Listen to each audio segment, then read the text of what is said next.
সে এক অনেক আগের কথা। এক জঙ্গলে এক চোখওয়ালা এক হরিণ বাস করত। এক চোখ হওয়ায় তার চারিদিকে সবসময় তীক্ষ্ণ দৃষ্টি রাখতে হতো। সে সবসময় গভীর অরণ্যে ঘাস খেতে ভয় পেত, কারণ সে যে একটি চোখে দেখতে পায় না। যে চোখে দেখতে পায় না সেদিক থেকে যদি কোনো হিংস্র প্রাণী, বাঘ, সিংহ, চিতা এসে তাকে ধরে খেয়ে ফেলে, তাই সে সবসময় নদীর ধারেই ঘাস খেতে পছন্দ করত।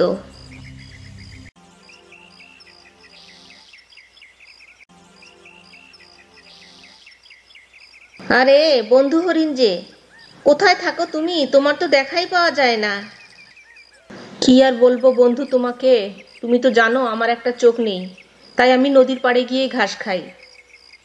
নদী থেকে বিপদের সম্ভাবনা নাই, তাই তো আমি নষ্ট চোখখানা নদীর দিকে দিয়ে রাখি, আর ভালো চোখখানা বন জঙ্গলের দিকে দিয়ে রাখি, যাতে বাঘ, সিংহ, চিতা এ ধরনের কোনো হিংস্র প্রাণী আসলে আমি সহজেই দেখতে পাই। বাহ বন্ধু, খুব ভালো বুদ্ধি তো তোমার মাথায়। কিন্তু বন্ধু, এত ভয় করলে কি চলবে? জীবন যুদ্ধে লড়াই করেই বাঁচতে হয়, বুঝেছো? আচ্ছা বন্ধু, চলি তাহলে, পরে আবার কথা হবে, দেখা হবে।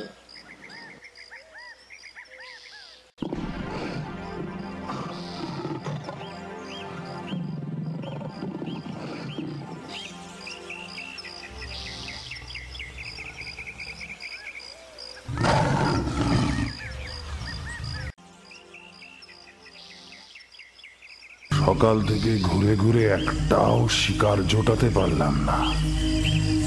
ওহ, ওহ,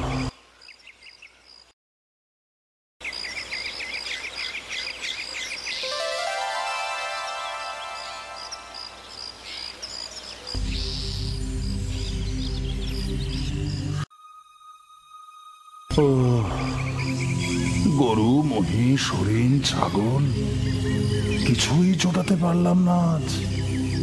ওহ, ওহ,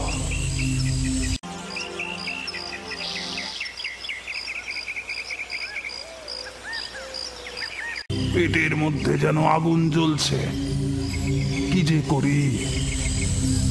হাহ,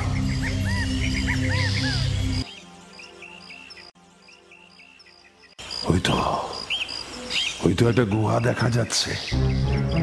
যাই তো, ওই গুহার ভেতরে যদি কাউকে পাই, আর যদি নাও পাই তাহলে ওত পেতে বসে থাকবো।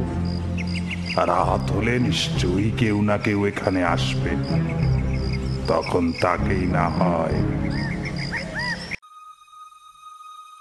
ওই তো, ওই তো, কানা হরিণটা ঘাস খাচ্ছে মনে হচ্ছে। যদি ওটাকে ধরতে পারি তাহলে 2-3টা দিন বেশ ভালোই জমে যাবে আমার। সেই একই জঙ্গলে আবার বাস করত এক চতুর শিয়াল। এই জঙ্গলেই বাস করত এক দুষ্টু বাঘ। সারাদিন বনে জঙ্গলে ঘুরে ঘুরে সহজেই ধরে ফেলে খাওয়া যায় এমন প্রাণীদেরই সে খুঁজে বেড়াতো। এই শিয়াল পণ্ডিত, কোথায় যাচ্ছিস? তুই কি ওই কানা হরিণটাকে দেখেছিস বনের মধ্যে কোথাও? না বাঘ মামা, আমি কোনো হরিণকে দেখি নাই। যদি বলো খুঁজে দিতে পারি। কি খুঁজবো তোমার জন্য? না, তার আর প্রয়োজন নেই, আমি নিজেই ওকে খুঁজে নেব। যদি ওকে ধরতে পারি তাহলে 2-3টা দিন বেশ ভালোই আমার জমে যাবে। ওর তো একটা চোখ নেই, এই সুযোগটাই আমাকে কাজে লাগাতে হবে। আহ, সেই যে কবে কচি হরিণের মাংস খেয়েছিলাম ঠিক মনেই পড়ে না। আচ্ছা চলি তাহলে, তুইও যা এখান থেকে।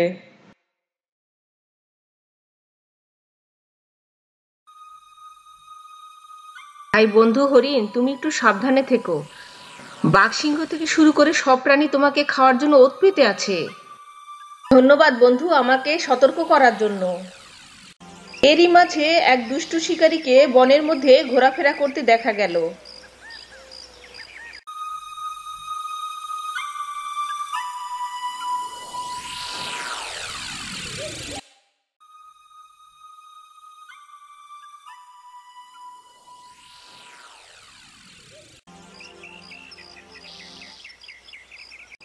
আমি নিশ্চিত নদী থেকে কোনো বিপদের সম্ভাবনা নেই।